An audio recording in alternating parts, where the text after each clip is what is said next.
Hello. This video is about the future in English. The first thing I'm going to say is maybe going to surprise you. There is no future tense in English. Let me explain. Let's look at these verbs. Begin, began, begun, draw, drew, drawn, am, is, are, was, were, been. I've changed the form of these verbs, but there's no change that I can make to these verbs to make them refer to the future. So, well then, how do we talk about the future in English? Because we obviously do talk about it. Well, all we have to do is we have to add extra words. Well, okay, so you gave us a problem and then now you have solved the problem. So why are you doing this? I'll tell you. Why does this matter? The future in English is messy. Rules for past and present verb tenses can be complicated, but there are fairly clear rules. Now, sometimes there's overlapping rules and we can do one thing or another and it doesn't matter. So that's what I mean when I say it's complicated. But talking about the future is less clear than talking about the present or the past. That's the bad news. The good news is that mistakes when talking about the future are much less serious. Even if you make a mistake, most people will understand what you're trying to say. Or if you make a mistake with the past or the present, you can actually be saying something quite different from what you think you're saying. In the future, that's not usually such a problem. Okay, in this lesson, we're going to talk about these. Now, I just said there's no verb tenses, and there aren't, but we can still think of them as such. We can talk about the future simple, the future continuous, the future perfect, and the future perfect continuous. The way that we get there is a little bit different than we get there in past or present verb tenses, though. Okay, let's get started. So, generally, the future simple is used for events that are predicted or intended for the future. We choose the form of the future simple based on how we see the situation.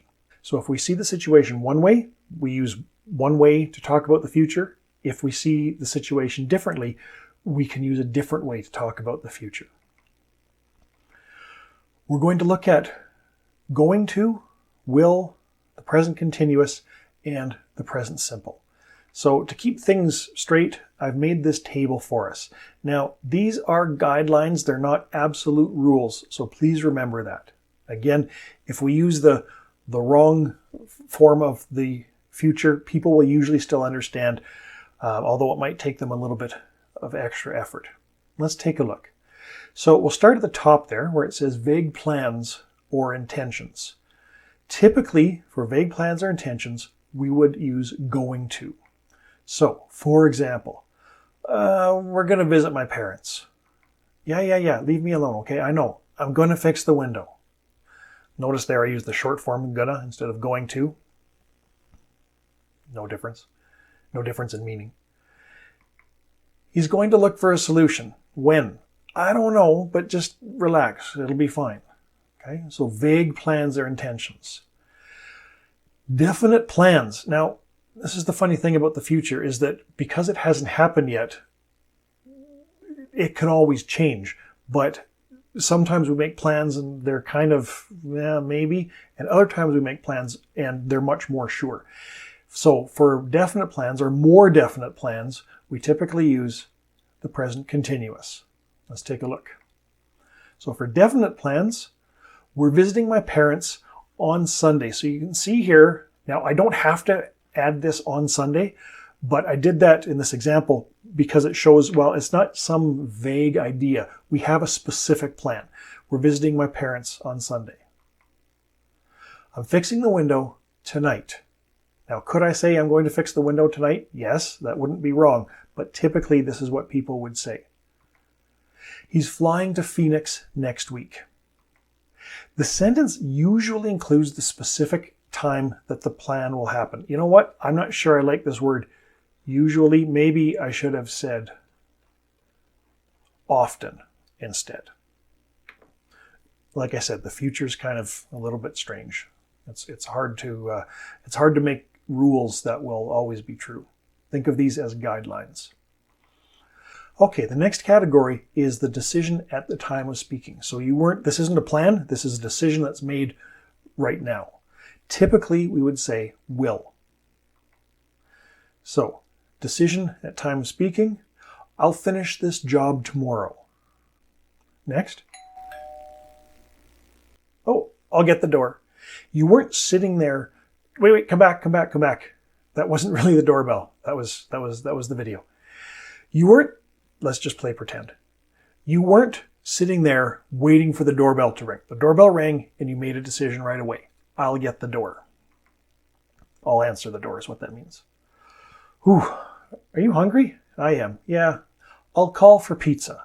So that wasn't my plan a few moments ago, but since we're both hungry, yeah, I'll make a decision now. I'll call for pizza. Next, an offer of help.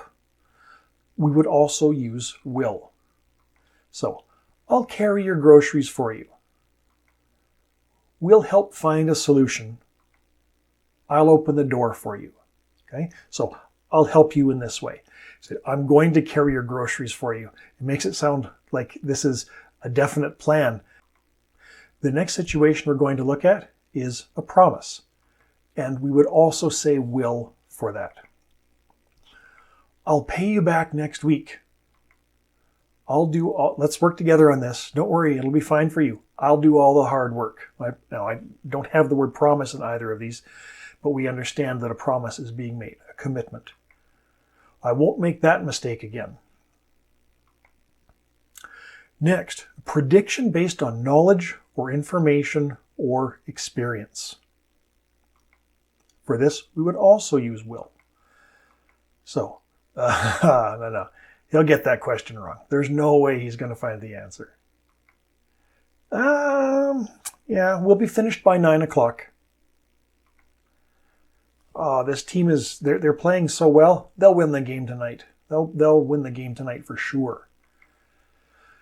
Next, a prediction based on a current observation. We would typically use going to. So, look up at the sky. It's going to rain tonight.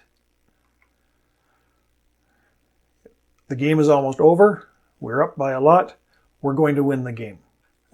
She's going to be late again. She's always late, and I'm sure today will be no different. And the last one, I'm hoping you can figure this one out because we haven't used the present simple yet. We use the present simple to talk about scheduled events. Let's look at some examples. So, the train leaves at 7:30. My plane takes off at 9:15. The lesson starts when the teacher arrives. Okay, so those are all scheduled events. Now we're going to look at the future continuous. The future continuous is for an action that will be in progress at a certain time in the future. So here's a timeline. We'll put some information on it. 6 o'clock, 10 o'clock. So that's the time that I'll be working. Okay, from 6 o'clock to 10 o'clock. So at 8 o'clock, which is in the middle of that time, okay, between 6 and 10 o'clock, I can say, don't call me at 8 o'clock, I'll be working. So my work will be in progress at that time. Different example, I'm going to be sleeping at midnight.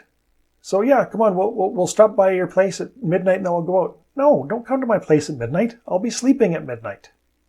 Or I'm going to be sleeping at midnight. Again, we can use both. She'll be walking home at that time, whatever time that is. Okay, so this talks about actions that will be in progress at a certain time. We can also use the future continuous for longer events in the future. So I'm traveling to London next week. I'll be staying at the Ritz in London. I'll be studying economics at university. Typically that would probably be for 4 years. So that's obviously a longer time. He's going to be traveling for 6 weeks. Now let's take a look at the future perfect. The future, this is a little bit complicated, so hold on to your hat, which is an idiom that means get ready. The future perfect is used to talk about a time or event that is in the future now. Okay, so here we are right now. Okay, so we're talking about something that's in the future. But that will be in the past at a time further in the future.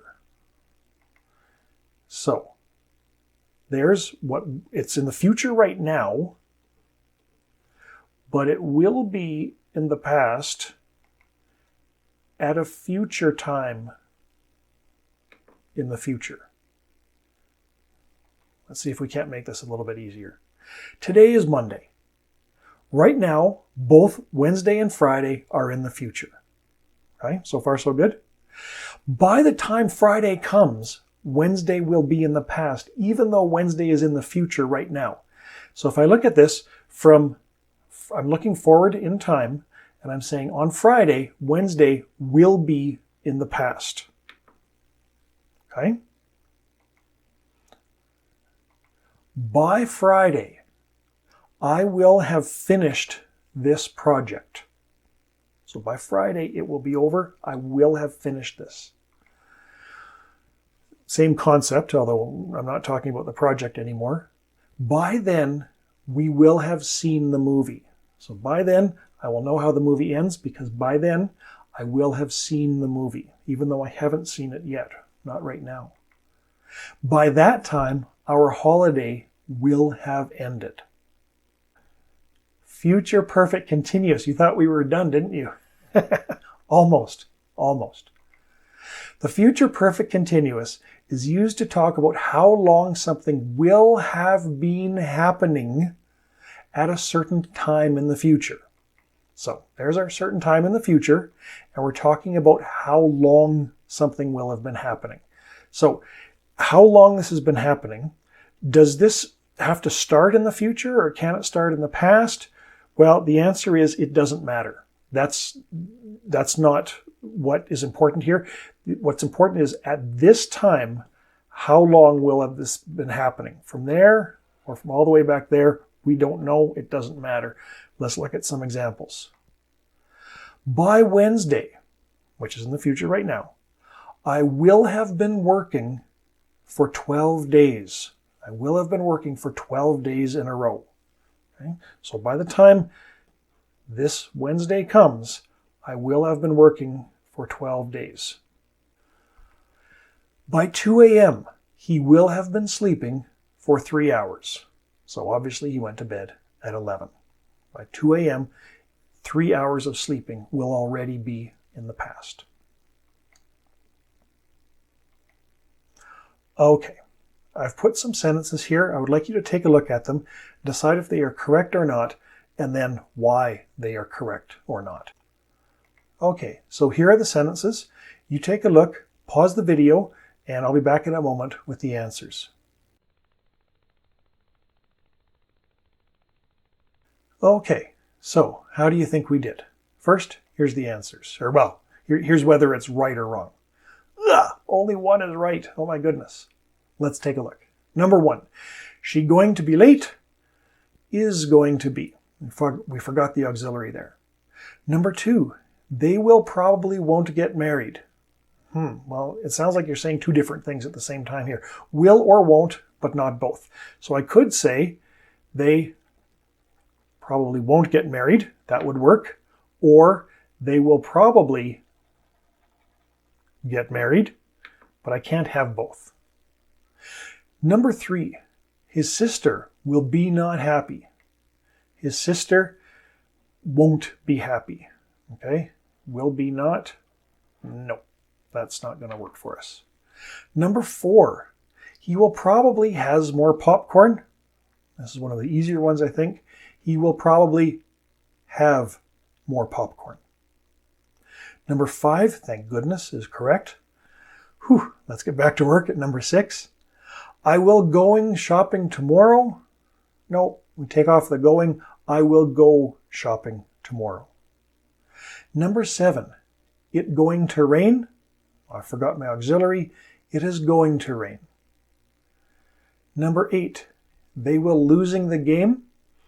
No, they will lose the game. That's my prediction. They will lose the game. Number 9, what time is leaving the train? No, not even close. What time is the train leaving? And number 10, I am will finished by then. We just looked at this. I will be finished by them. Okay, so how did you do? If you'd like some more practice, look below. I've created some more practice activities for you. That's all for now. Thank you very much.